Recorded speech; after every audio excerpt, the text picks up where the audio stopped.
শিশুর জন্মের সময় শিশুর গাল অনেকটাই নাজুক হয়ে থাকে, তাই সে নিজের মাথা নড়াচড়া সঠিকভাবে নিয়ন্ত্রণ করতে পারে না। অনেক সময় জন্মের পর পরবর্তীতে 6 মাসে ধীরে ধীরে শিশুর গাল শক্ত হতে থাকে। এছাড়াও প্রথম মাসের দিকে যদি উপর করে শোয়ানো হয়, সে অবস্থা কিন্তু কিছু অল্প সময়ের মাথা তুলতে এবং এভাবে সামান্য মাথা ঘোরাতে পারে।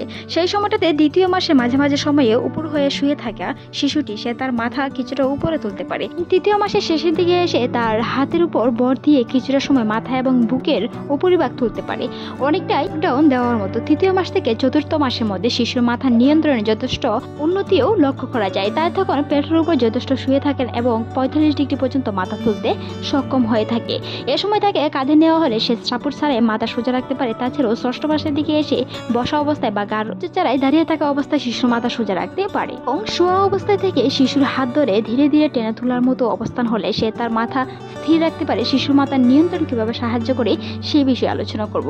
জেগে থাকা অবস্থায় শিশুকে অবশ্যই মাঝে মাঝে পেটের উপর দিয়ে টাইম শোয়ানোর চেষ্টা করুন। শিশুর জন্মের পর থেকে সেটি করতে পারেন। অল্প কিছু সময়ের মধ্যে হলেও টাইম করাতে শুরু করতে পারেন। মাঝে মাঝে শিশু আপনার পেটের উপর বা বুকের উপর আপনি বিছানায় বা মাটিতে শুয়ে থাকা টাইম দিতে পারেন, কারণ সেই সময় শিশুর সাথে প্রচুর কথা বলতে হবে এবং তার সাথে কন্ট্রোল সহ হাসি খুশি থাকার চেষ্টা করুন। সে যখন আপনাকে গাড়ি উঠিয়ে দেখতে চাইবে কিংবা কোনো কিছুর দিকে তাকাতে চাইবে, সেই সময়ের মাধ্যমে আপনার গাড়ির পেশিগুলো কিন্তু শক্ত হয়ে থাকে শিশুর। দ্বিতীয় থেকে চতুর্থ মাসে শিশুর সাথে ছোট একটি খেলা খেলতে পারেন, সেটি তার মধ্যে গাড়ির পেশি শক্ত হতে অনেকটাই সাহায্য করে। তাকে চিৎ করে শুয়ে দিন, তারপর ধীরে ধীরে তার হাত টেনে বসিয়ে দেওয়ার চেষ্টা করুন, আবার হাত ধরে ধীরে ধীরে আগের অবস্থানে ফিরিয়ে নেওয়ার চেষ্টা করুন। এভাবে কয়েকবার করতেও কিন্তু অনেকটাই সাহায্য হবে। এ সময় শিশুর গাড় এবং তা অনেকটা পরিমাণে সাহায্য। ও শিশুকে হেলান দিয়ে বসানোর চেষ্টা করতে পারেন, বালিশের সাপোর্ট দিয়ে বা খুলে নিয়ে বসাতে পারেন, যাতে সে হেলান দিতে পারে এমনকি গাড় সাপোর্ট ভালোভাবে পায়। এভাবে নিয়ত করার চেষ্টা করুন যাতে সে গাড় ঘুরিয়ে আশেপাশে বিভিন্ন জিনিস দেখতে পারে। সে সময় শিশুকে এক মুহূর্তের জন্য একা রেখে যাবেন না।